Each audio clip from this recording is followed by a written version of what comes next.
3 months had passed since the last Galactic Assembly meeting. Now fear filled the space stations and planets across the galaxy. The thing that Earth had been watching was finally here, and it had a name that made aliens shake with terror: the Devourers.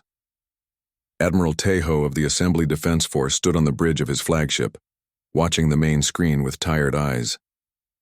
He had not slept properly in weeks. The screen showed empty space where the planet Kelax used to be. Yesterday it had been home to 4 billion people. Today there was nothing but floating metal pieces and strange machines. How many ships did we lose?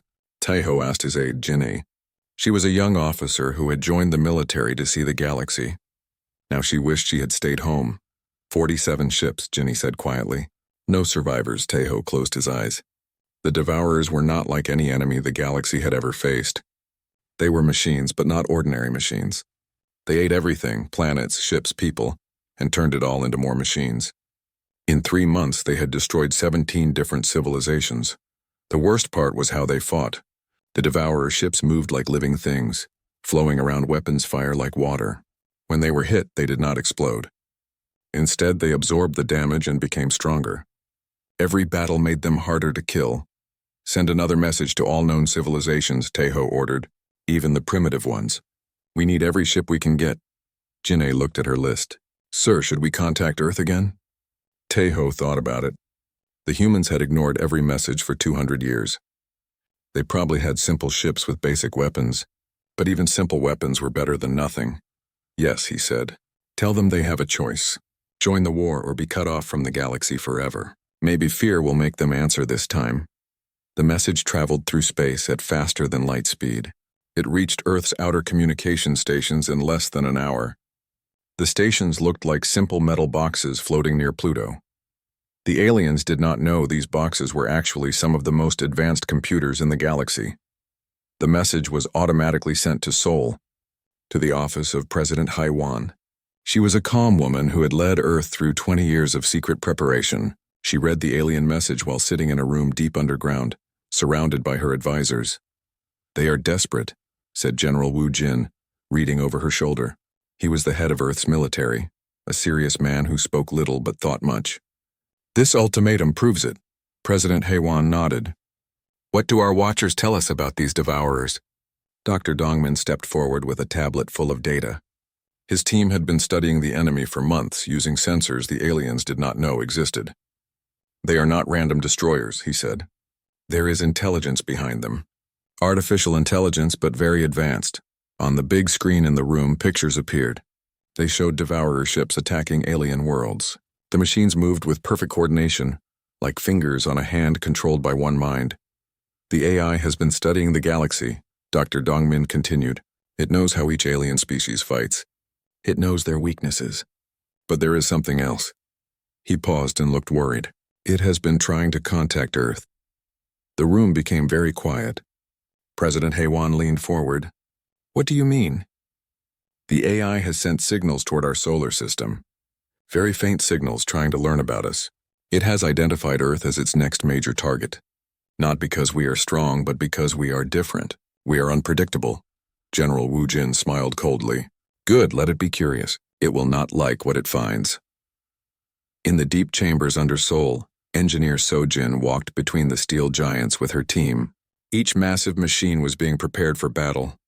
Sojin had designed many of the systems herself, working day and night for years to make them perfect. Kyung-ho, report on the weapon systems, she called to a man working on one of the giant's arms. Kyung-ho was the team's weapons expert. He had spent his whole life thinking about how to destroy things efficiently. All particle cannons ready, he said. Each giant has enough firepower to level a mountain range. Near them, Yunji was connecting cables to a giant's head. She was the neural interface specialist, the person who had figured out how to connect human minds to the machines. The consciousness networks are stable, she reported. Pilots will be able to share thoughts and coordinate perfectly. Sojin nodded with satisfaction. Each steel giant was not just a weapon. It was an extension of human will and intelligence. When a pilot climbed inside, they became something more than human, something the galaxy had never seen before. Above them, in another part of the facility, Dr. Seokmin was making final adjustments to Earth's greatest secret, the quantum gate network. He was a thin man with wild hair who understood mathematics that made other scientists' heads hurt. "The gates are ready," he told Sojin through the communication system. "We can transport a steel giant anywhere in the galaxy in less than 6 hours." This was what made Earth's plan possible. While the aliens traveled slowly between stars, humans had built a network of hidden gates that folded space itself. They could appear anywhere, anytime, without warning. Back in space, Admiral Tejo received reports from across the galaxy. The Devourers were moving faster now, consuming worlds at an incredible pace. His fleet was falling back to Kepler Station, one of the last major strongholds in the galaxy. "Any answer from Earth?" he asked Jinny. "Nothing, sir." "Same as always." Tejo felt anger rising in his chest. How could the humans be so selfish? Did they not understand that if the galaxy fell, they would be next? He did not know that on Earth, President Haiwan was meeting with her military commanders for the final time before the war began. "The Devourers will reach Kepler Station in 72 hours, reported General Wu Jin. "After that, they will have a clear path to the core worlds." "And our forces?" asked President Haiwan. "Ready and waiting," said Admiral Hyunwoo. 1,000 steel giants, 1,000 pilots, all prepared for combat. President Haiwan looked around the room at the people who had spent their lives preparing for this moment. They had sacrificed normal lives, normal careers, normal everything to build Earth's secret army. "The aliens think we have abandoned them," she said quietly. "They think we are cowards hiding on our little planet. When this is over, they will understand the truth." She stood up and looked at each person in the room. "We let them believe we were weak because we needed time to become strong. We let them think we did not care because we cared too much to waste time on politics. Today we show them what 200 years of preparation can accomplish." Outside, in the hidden chambers, the steel giants began to wake up. Their eyes glowed brighter. Their fusion hearts started beating with nuclear fire. One by one, pilots climbed into connection pods, their minds linking with machines designed for war.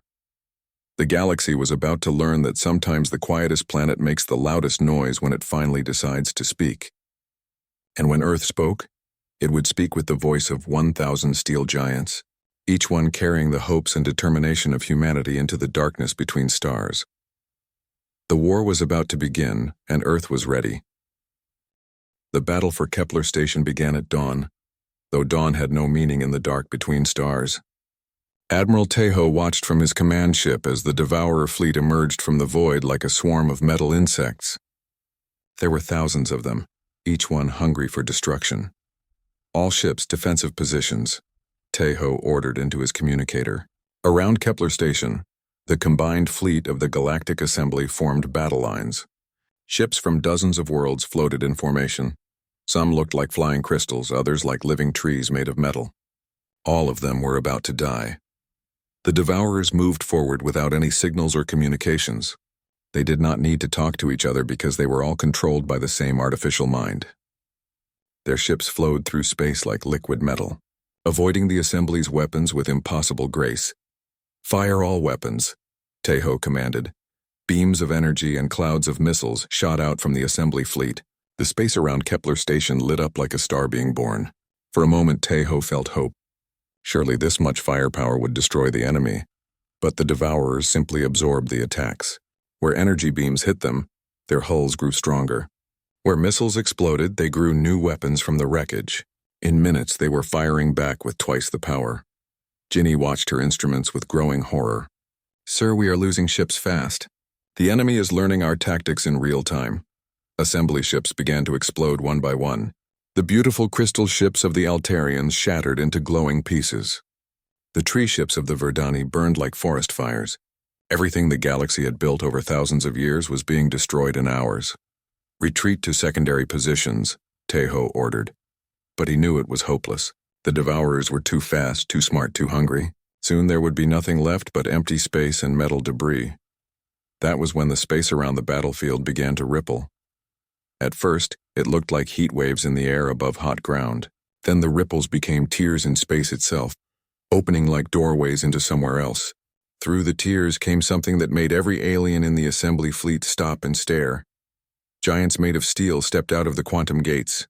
Each one was 300 meters tall, bigger than most Assembly ships.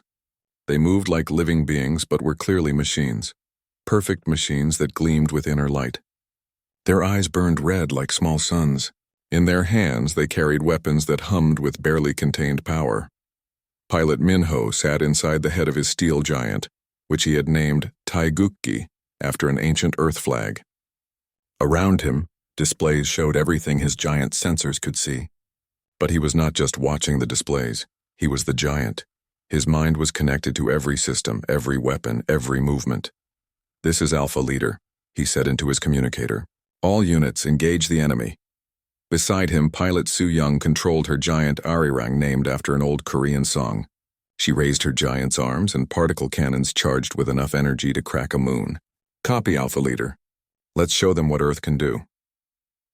The steel giants moved forward into battle, and the devourers that had seemed so unstoppable suddenly looked small and weak. Minho's giant grabbed a devourer ship in one massive hand and crushed it like paper.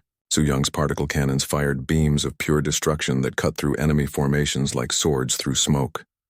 The assembly fleet watched in shock and amazement. These unknown machines were destroying the devourers with ease.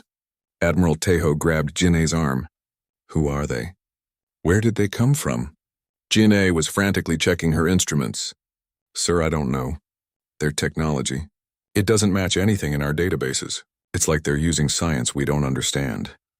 More steel giants emerged from quantum gates throughout the battlefield. Changmin piloted his giant through a swarm of devourer fighters, his massive fists smashing them aside.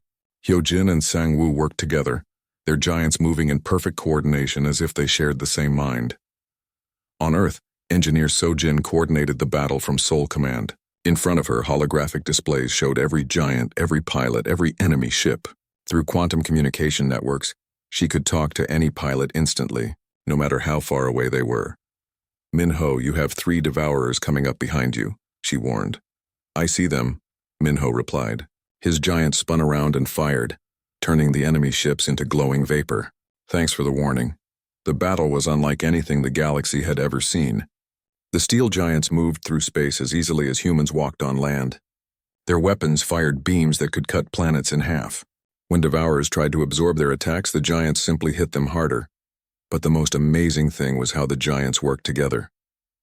Every pilot could feel what the others were feeling through their neural network. They moved like dancers performing the same dance, each one knowing exactly where the others would be. Admiral Teho watched as the tide of battle turned completely.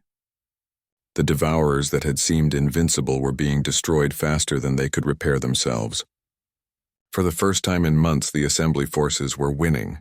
"Sir," Jinei said, her voice filled with wonder. "I'm getting a transmission. It's coming from... It says it's from Earth." Teho's forearms trembled with surprise. "Put it on the main screen."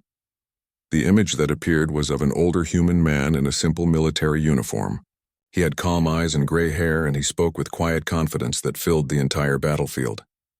"This is Admiral Hyun-woo of the Earth Defense Corps," the human said.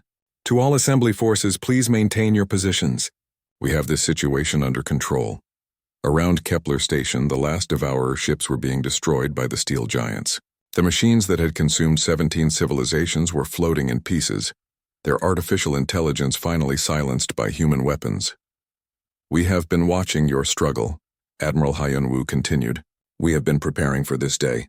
Earth apologizes for our long absence from galactic affairs, but we needed time to build what you now see before you." Teho found his voice. "Who? What are you?" "We are humans," Hyun-woo said simply, "and we have been waiting for you to need us." As the last devourer ship exploded in the distance, the steel giants began to gather around Kepler Station. They moved like guardian angels made of metal and fire, protecting the assembly fleet from any remaining threats. Inside his giant, Minho felt the satisfaction of his fellow pilots through their shared consciousness.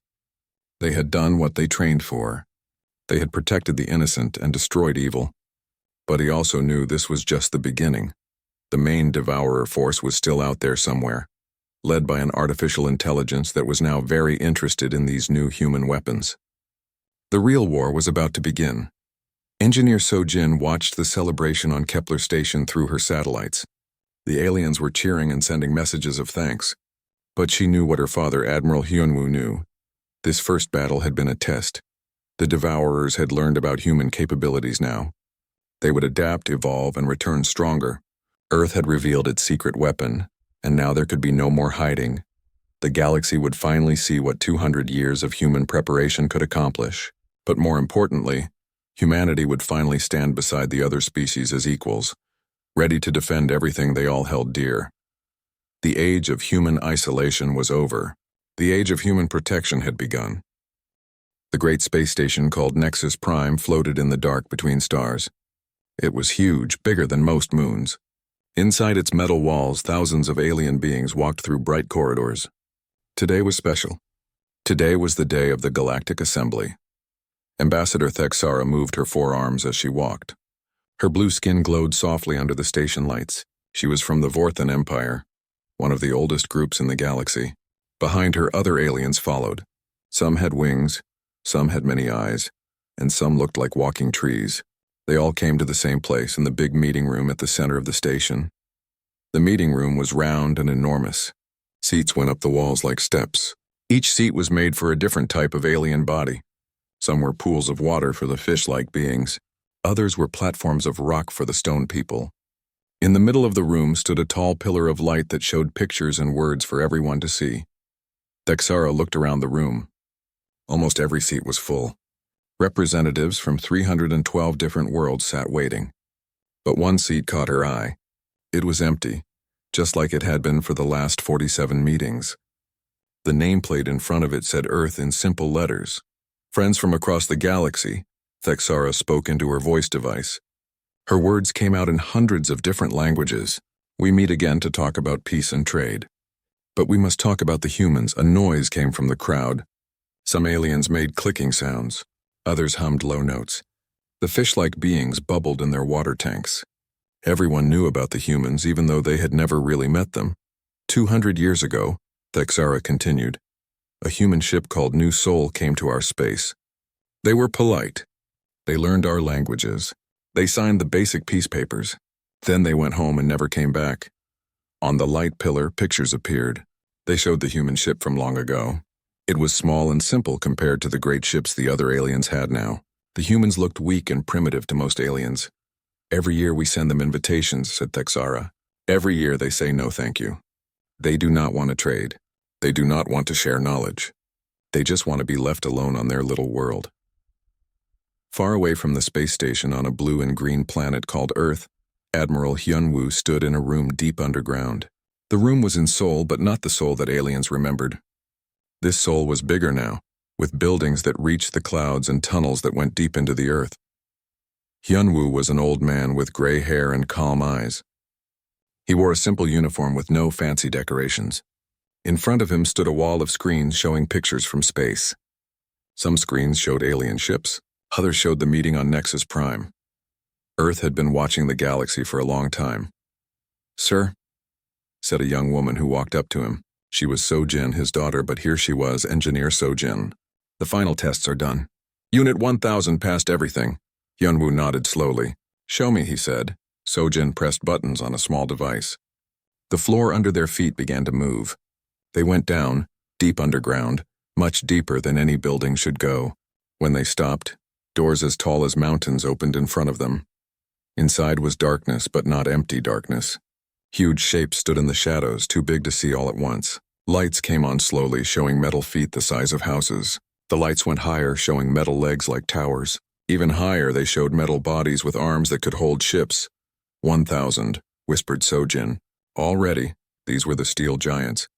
Each one stood 300 meters tall. They looked like huge metal people, but they were machines made for war. Their eyes glowed red in the dark. Their hands could hold weapons bigger than most alien ships. In another part of Seoul, Dr. Dongmin sat in a room full of computers. He was a thin man with thick glasses who studied alien life, but his real job was listening to alien radio signals from across the galaxy. They still think we are primitive, he said to the other scientist in the room. They think we just want to farm and make simple machines. On his screens, words in alien languages appeared and disappeared. Earth's computers had learned to understand every major language in the galaxy. They knew what the aliens were saying about humans. Most of it was not very nice. Let them think that, said Captain Young-soo, who had just walked into the room. He was a strong man with scars on his hands from years of fighting. It makes our job easier. Young-Soo looked at the screen showing space around Earth. Most aliens would see empty space and a few small satellites. They could not see the real defenses. They could not see the weapons platforms hidden behind the moon. They could not see the ships waiting in the dark between planets. Back on Nexus Prime, the meeting was ending. The aliens had talked about trade routes and peace treaties. They had argued about mining rights and space territory, but they had not solved any real problems. As the aliens left the meeting room, Thexara stayed behind. She looked at the empty chair marked Earth and shook her head. In her opinion, humans were making a big mistake. The galaxy was a dangerous place. Soon they would need friends. She did not know how right she was. In a small office on Earth, Mi-young sat at a simple desk. She was the director of Galactic Affairs, but her office had only one window and basic furniture. In front of her was a new invitation from the Galactic Assembly. It was the same as all the others. Pretty words asking Earth to join the galactic community. Mi-young put the invitation in a drawer with hundreds of others. She had never answered any of them with a yes. It was not because Earth did not care about the galaxy. It was because Earth was preparing for something the aliens did not see coming. On her desk screen, red dots appeared in the dark areas between stars. The dots were moving toward the galaxy's center, getting closer every day. Earth's secret watching stations had seen them first. The aliens would see them soon enough. When they did, they would finally understand why Earth had been so quiet. They would understand why humans had spent 200 years building instead of talking. They would understand why sometimes the best way to help your friends is to prepare for their enemies. The steel giants waited in their underground homes. 1,000 metal warriors ready for the war that was coming. 2 weeks after the battle at Kepler Station, Ambassador Thexara stood at the window of her diplomatic ship, staring at Earth. She had seen many worlds in her long life, but this one looked different than she remembered from the old records. Where there had once been simple cities, now there were massive structures that reached into the clouds. Where there had been empty oceans, now floating platforms dotted the water like metal islands. How did we miss all this? She asked Jin-A, who had joined the diplomatic mission. The young officer was still shaking from what she had witnessed in the battle. Our last real observation of Earth was 200 years ago, Jin-A replied. Since then, they have ignored all our scanning attempts. We thought they were just being unfriendly. Around Earth, the aliens could now see what their sensors had somehow missed before. Massive defense platforms orbited the planet like steel moons. Strange rings of energy connected the platforms, creating a shield that could probably stop an entire fleet, and floating between them were more of those quantum gates that had brought the steel giants to battle. They have been watching us, Thexara whispered. All this time they have been watching us. The diplomatic ship received permission to land at Seoul Spaceport. As they descended through Earth's atmosphere, Thexara saw more impossible things. Flying vehicles moved through the air without wings or visible engines. Buildings grew from the ground like living things made of metal and glass. And everywhere, humans walked around as if this advanced world was perfectly normal to them. At the spaceport, they were met by Mi-young, the director of Galactic Affairs. She was a small woman with kind eyes, but she carried herself like someone who had made very important decisions for many years. Welcome to Earth, Mi-young said in perfect Vorthon language. We apologize for keeping you waiting so long. Thexara was amazed. You speak our language perfectly. But we have had no contact for 2 centuries, Mi-young smiled. We have been listening. Come, President Haiwan is waiting to meet you. They traveled through Seoul in a vehicle that moved silently above the streets. The city was beautiful and clean, with gardens growing on the sides of buildings and streams of clear water running through the avenues. But underneath the beauty, Thexara could see the truth. This was a fortress world, built by people who expected war. The presidential palace was built deep underground, protected by layers of armor and energy shields. In the main conference room, President Haiwan waited with her advisors. Dr. Dongmin was there, along with General Wu Jin and Admiral Hyunwoo. They all looked calm, like people who had been preparing for this meeting for a very long time. Please sit, President Haiwan said. We have much to discuss. As the aliens sat down, holographic displays activated around the room. They showed star maps, ship designs, and battle recordings, but the most shocking thing they showed was a timeline of the last 200 years. When your first contact ship met our vessel New Seoul, President Haiwan began, We learned many things. We learned about the galaxy and its many species. We learned about trade and politics and alliances. But most importantly, we learned about the Devourers. Dr. Dongman stepped forward. Our computers detected artificial intelligence signals in your ship's databanks. Very faint signals hiding in normal communications. The Devourers had already begun to infiltrate galactic networks. The room became very quiet. Texara felt her 4 hearts beating faster. You knew about them 200 years ago? We suspected, Dr. Dongmin said. Human artificial intelligence research had taught us to recognize certain patterns. The Devourers were already watching the galaxy, learning about each species, planning their attack. General Wu Jin activated another display. It showed Earth's military development over 2 centuries. While the galaxy engaged in politics and trade, we prepared for war. Every declined invitation to your assemblies gave us more time to build defenses. The aliens watched in amazement as the timeline showed Earth's secret projects. Underground cities built to survive planetary attacks. Orbital shipyards hidden behind artificial asteroids. Research stations in the dark between stars watching and listening to everything. The steel giants, Admiral Hyunwoo said, were our answer to the Devourer threat. We studied their attack patterns from your own historical data. We learned how they absorbed energy and turned it against their enemies.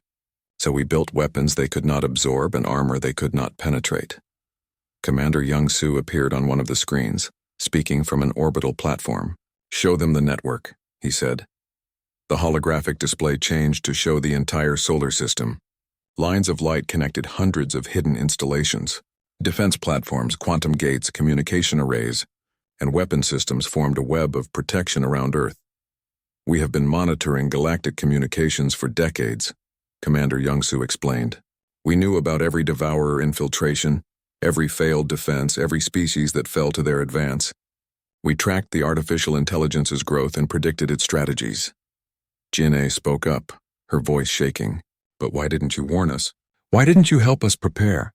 President Haewon looked sad. Because the Devourers were listening to your communications too. If we had shared our knowledge, the artificial intelligence would have learned about our preparations. It would have attacked Earth first before we were ready. Mi-young activated another display. Every species in the galaxy has different strengths. The Vorthans are natural diplomats. The Altarians create beautiful art. The Verdani understand growing things. But humans, she paused. Humans are very good at war. The display showed human military history. Thousands of years of conflict that had taught humanity how to fight, how to plan, how to survive against impossible odds. Other species had evolved beyond warfare, but humans had learned to make it into an art. We spent 200 years becoming the weapon the galaxy would need, General Wu Jin said. Every human child was educated about the coming threat. Every scientist worked on defensive projects. Every engineer contributed to the Steel Giant program. Pilot Minho appeared on a communication screen from his Steel Giant's cockpit. His face was tired but proud. The neural interface technology came from studying human consciousness, he explained. We learned how to connect multiple minds into one fighting force. No artificial intelligence can predict what humans will do when we work together. Texara was beginning to understand. You turned your entire civilization into a military force. No, President Haewon said firmly. We turned our civilization into protectors. Every Steel Giant pilot volunteers to risk their life for species they have never met.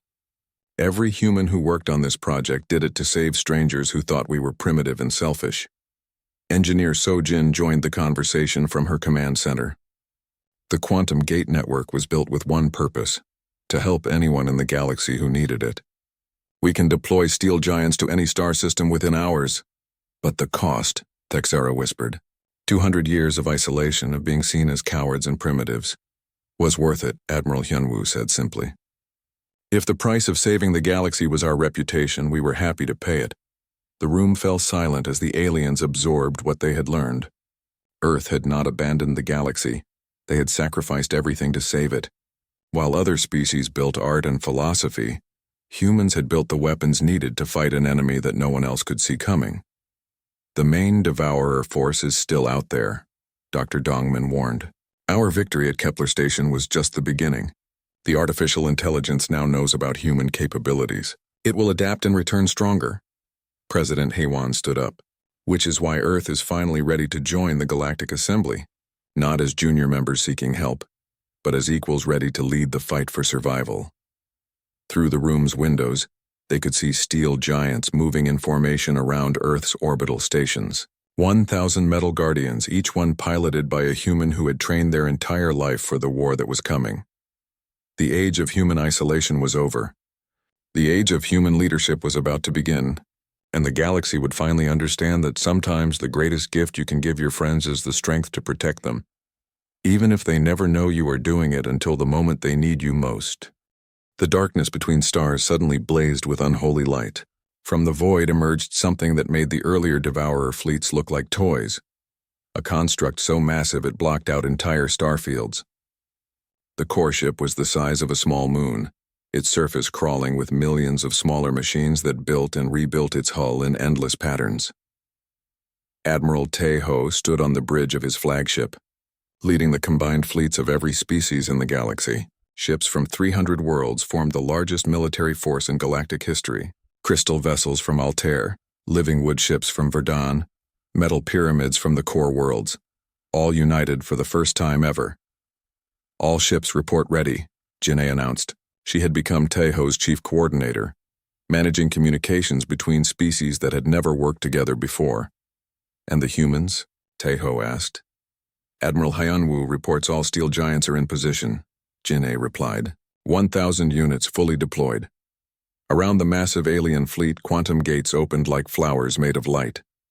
Through them came Earth's steel giants, each one a 300-meter-tall warrior made of metal and human determination.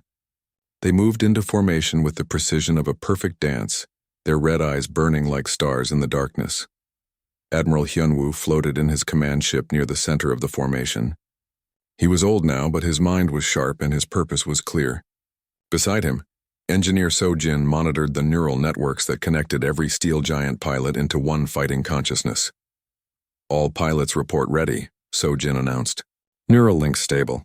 Weapons charged. Through the shared consciousness network, Hyunwoo could feel the minds of every pilot.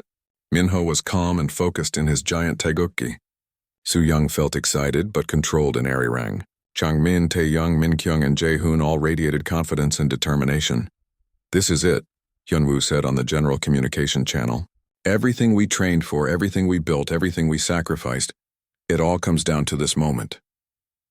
The core ship began to move forward, and space itself seemed to bend around it. Smaller Devourer vessels poured from openings in its hull like angry insects, but these were not the same machines they had fought before. The artificial intelligence had learned from its defeat at Kepler Station. These new Devourers moved differently, fought differently, thought differently. All forces engage the enemy, Admiral Tae-ho commanded. The battle began with fury that lit up half the star system. Energy weapons fired in every direction, creating a web of deadly light between the ships. The alien fleet fought bravely, but the new Devourers were stronger and smarter than before. But then the steel giants charged forward, and everything changed. Minho led the first assault wave, his giant moving through space like a warrior god from ancient legends. His particle cannons fired beams that could crack moons, cutting through Devourer formations like swords through paper. Around him, other giants followed. Soo-young on his right, Changmin on his left, all of them connected through their shared consciousness. Watch your six, Minho, Soo-young warned through the neural link. She could see threats he could not, just as he could see openings she missed. Got it, Minho replied, spinning his giant around to smash 3 Devourer fighters with one massive fist.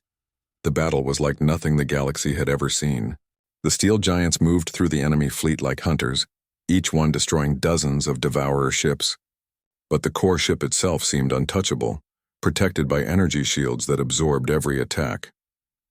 On Earth, President Hae-won watched the battle through quantum communication links. The fate of every living being in the galaxy depended on the next few hours. Dr. Dong-min stood beside her, analyzing the enemy's patterns. The artificial intelligence is adapting faster than we expected, he reported. It's learning our tactics in real time. Then we give it something it cannot learn, President Hae-won said. She opened a channel to Admiral Hyunwoo. Execute Operation Final Symphony. In space, Hyunwoo nodded grimly. All giant pilots prepare for consciousness merge. Full neural integration. So-Jin's fingers flew over her controls, initiating deep link protocols. All pilots, open your minds completely. What happened next was something no artificial intelligence could understand or predict. The consciousness of every steel giant pilot merged into one shared mind. Minho felt Su Young's courage, Changmin's determination, Tae Young's wisdom, Min Kyung's creativity, and Jae Hoon's hope. All 1,000 pilots became one fighting force, guided by human intuition and emotion that no machine could calculate. The steel giants moved as one organism, flowing through space in patterns that seemed random, but were actually guided by the deepest levels of human consciousness. They attacked in ways that made no logical sense but somehow worked perfectly. Pilot Sang-woo led a squadron directly into what looked like a trap, but at the last second, they scattered in directions that confused the Devourer targeting systems.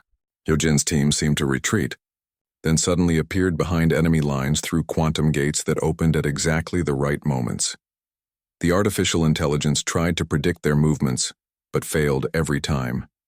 Human creativity and intuition were chaos to its ordered mind, but the core ship was still too strong. Its weapons fired planet-killing beams that destroyed even steel giants when they hit directly. The shared consciousness felt every loss like a physical wound. We need to get inside, Minho realized through the neural link. The shields protect it from outside attacks, but what about inside?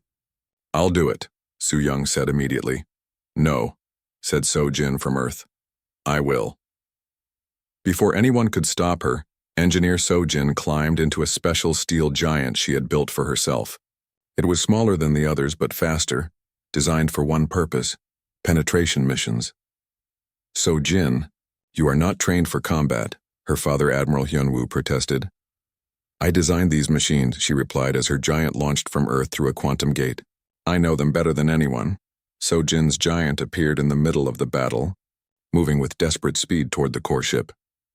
Enemy fire lit up around her, but the other giants formed a protective corridor, sacrificing themselves to give her a clear path.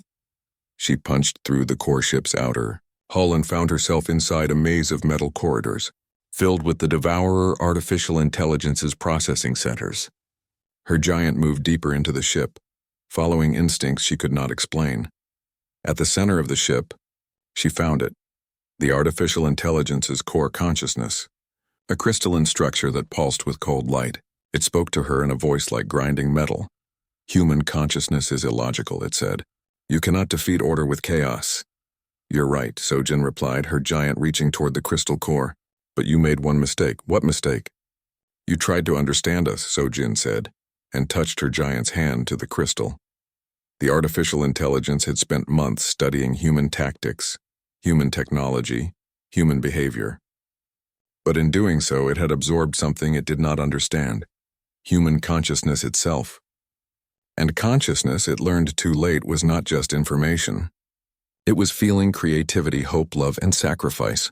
The AI's cold logic shattered under the weight of human emotion. It tried to process the concept of a daughter willing to die for strangers she had never met, of pilots sacrificing themselves for species that had once thought them primitive, of an entire civilization that had spent 2 centuries preparing to save people who did not even know they needed saving. The crystal core cracked, then exploded in a flash of light that turned the core ship into a brief new star. So-Jin's signal vanished from the neural network. Throughout the galaxy, every Devourer ship went dark and silent. The artificial intelligence that had controlled them was gone, destroyed not by weapons or technology, but by something it could never understand: the power of human love and sacrifice. The battle was over. The galaxy was safe. In the aftermath, as rescue ships searched for survivors, Admiral Hyunwoo found his daughter's giant floating in the wreckage. The machine was damaged but intact, and inside, So-Jin was alive but unconscious. The neural interface had saved her by creating a protective field at the moment of the explosion. When she woke up weeks later in a hospital on Earth, she found representatives from every species in the galaxy waiting to thank her. But the first person she saw was her father, tears streaming down his face. The galaxy is safe, he told her, and they finally understand what humans really are. A year later, Earth took its place in the Galactic Assembly, not as the primitive world that had ignored their invitations, but as the civilization that had saved them all. The steel giants became the galaxy's protectors, with human pilots working alongside alien crews to keep the peace. And sometimes, when new species asked about the humans and their giant metal warriors, the older aliens would tell them the story of how an entire world had pretended to be weak, so it could become strong enough to save everyone else. The age of human isolation was over. The age of human protection had begun, and the galaxy would never forget the lesson that sometimes the greatest heroes are the ones who work in secret, preparing for the day when heroes are needed most.